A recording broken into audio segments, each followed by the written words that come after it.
It's my feel-good breakfast show. Welcome back to Expresso, and this is your presenter search takeover of the Expresso Morning Edition. My name is Dean Woodman, and I'm glad to be sitting here to take you through International Happiness Week at your workplace. When you ask people about work, the general opinion is no one wants to do it. So imagine a whole week that encourages happiness at work. Well, we are in the midst of International Week of Happiness at Work, and as your feel-good breakfast show, we want to ensure that you keep your spring in your step and put your best foot forward at your place, where we of course spend the bulk of our time.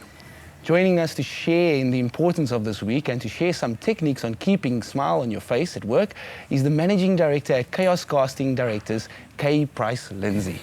Morning, Kay. Hi, Dean. Thank you. How are you? I'm happy. Well, I've got to ask one question for the audience. Yes. Are you happy at your workplace? I am delighted. Oh, that's fantastic. Daily. Fantastic. Okay, why is it so important to understand the negativity that can impact you at the workplace? Well, I think what a lot of people don't realize is that we might live in the modern times, but our brain actually is still in the dark ages.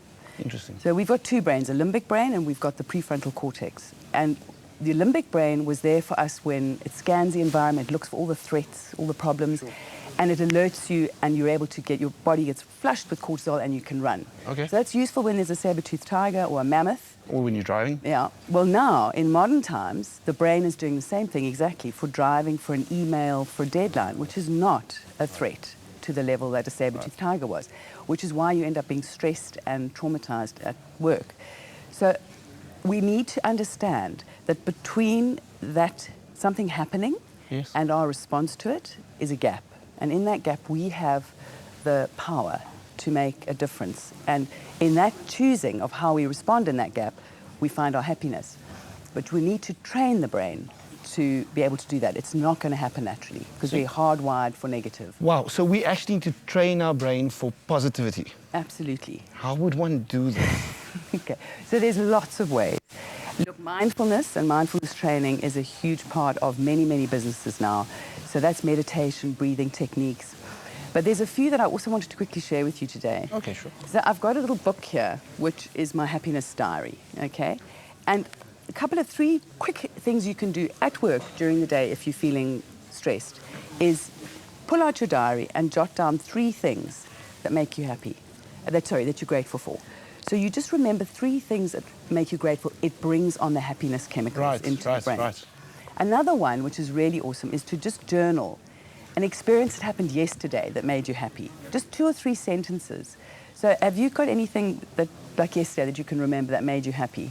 There was a moment with my kid in the morning. He really made me laugh. I remember that. Okay. So you would write that down, just 2 sentences. Sure. And that will remind your brain what happiness feels like. You get all the same hormones, chemicals you had the day before, and right now, again, you're back to being happy. And the third one is random acts of kindness. So stop thinking about yourself, think about somebody else, and send them a quick SMS or an email, and just tell them how awesome they are and why they make your life feel awesome.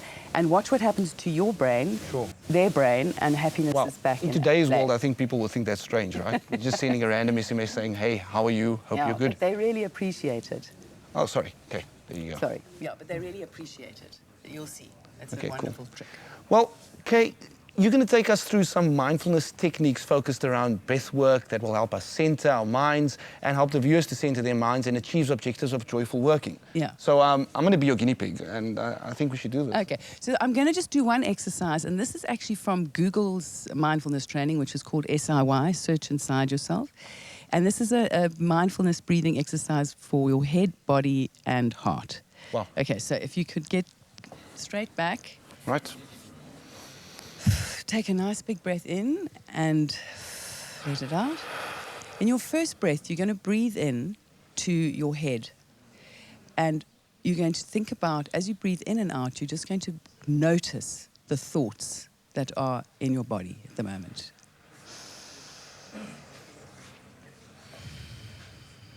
All right. With the next breath, you're going to breathe in and you're going to notice the feelings and emotions in your body. Just notice them, breathing a big breath in and out. It's feeling intense.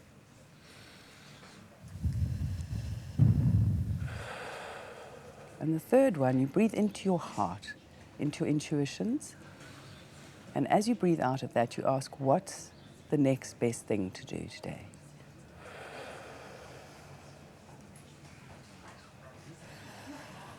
Wow. Wow, okay. Those 3 breaths should center you, and you go back to what you're doing, coming from your heart. Essentially Not 3 coming- things, right? Yeah.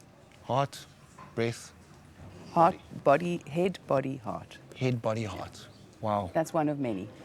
Well, we hope that these techniques and tips will help you to be mindful and to make sure that joy is brought to your workplace and vice versa.